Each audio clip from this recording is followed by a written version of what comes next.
So when I looked at different countries, I looked at Georgia, I looked at Albania, I looked at Spain. There were just different countries I wanted to go visit. I thought, I want to go to either Georgia and Albania and stay there for a few months and really embrace everything. And so I set up a budget. Now, here in Albania, I've stayed in two different places. One is going to be out in Blloku, and that's going to be the more expensive city location.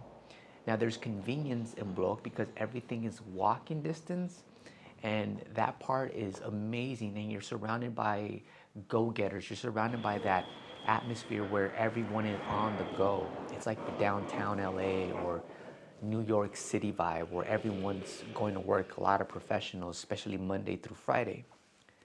I didn't like it. I didn't like it because I was actually trying to avoid that type of timeline and lifestyle.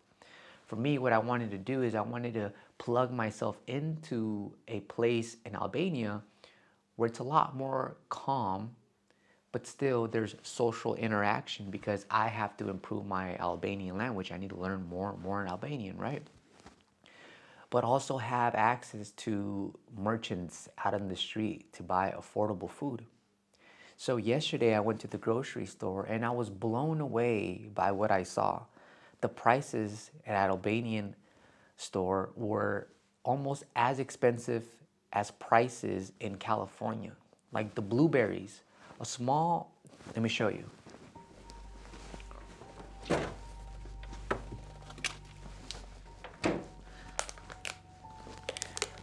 A small tray of blueberries like this here in Albania, 534 lek.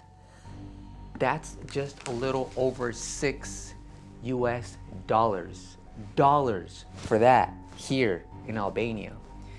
And so then I started to think like, wait a minute, I thought leaving Blloku I would see a price difference, right? But the only thing that I've noticed is that there's consistency with pricing, rental as well, right? This Airbnb. So what I'm starting to realize, and it makes me extremely sad, is that what the heck is the world coming to? Like countries that used to be affordable, countries that used to have people that live in them, that were living an actual life and filled with freedom, are now becoming restricted, constrained by their actual income because the cost to income ratio is just like the United States. So being out here in Albania, it kind of broke my heart because I see so many professionals, so many people working hard, but yet their income is not growing and the cost of living here is going up every single year. And I get to travel, right? I have the freedom to travel, but I noticed that I don't see much of a difference from the States to other countries. Now I know some of you guys are thinking, well, David, go to the Philippines, go to Thailand. And I get it. I understand there's a price difference there. But from the most part, what I'm seeing is a major shift in which other countries, because people are leaving European countries, people are leaving the United States and going into these third world countries so that they can actually afford things. I guess what people are doing is they're bumping up their prices in those countries because they're seeing tourism come in and expats also come in with, higher income. So they raise their prices and it also hurts the locals. I could be wrong, but I could be right. And all I'm doing right now is just documenting what I am seeing here in countries, especially Albania, where I'm staying at now. One thing I love about Albania, though, is the drinks, the coffees, the macchiatos, the espressos. Those are only $1.20. So if you want to go every single day and have quality coffee, quality espresso, you can just spend $1 to $1.20 and sip on high quality coffee and enjoy your day. So that's only around $30 if you have one every single day, which I don't recommend, especially if you're trying to budget yourself. But I think that that's one luxury people still give themselves here in Albania, is grabbing a coffee with a friend, with your spouse, right? And then having a cigarette. I'm this close to smoking a cigarette. I don't smoke, but people just, sipping and puffing on a cigarette. It seems so therapeutic. And who knows, I might just do it as a one-time thing just to really like embrace the Albanian vibe.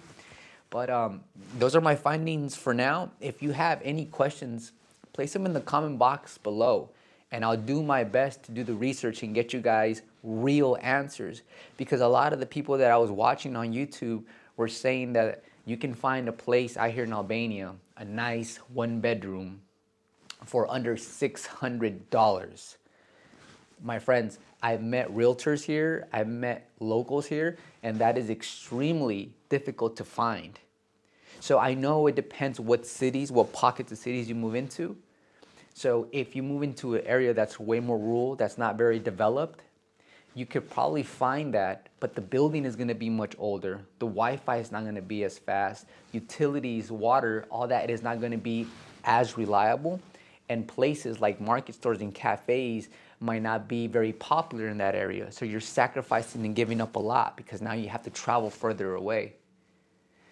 So those are my observations. I hope you guys enjoyed this type of format video. I'm also trying to... You have a gym crush? Yeah. How long?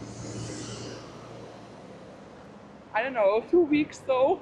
Go out there and do like interviews, face-to-face interviews on the spot. But the Albanians are way more reserved, which is perfectly fine. However, I've got some people that participated and gave me some insight as far as how they see their country. But my name is David Davato, and if you enjoyed this video, hit the like button, and I look forward to your comments as far as what should I be exploring, what should I be researching, because I want to learn, I want to continue diving deep past the surface. Take care, guys.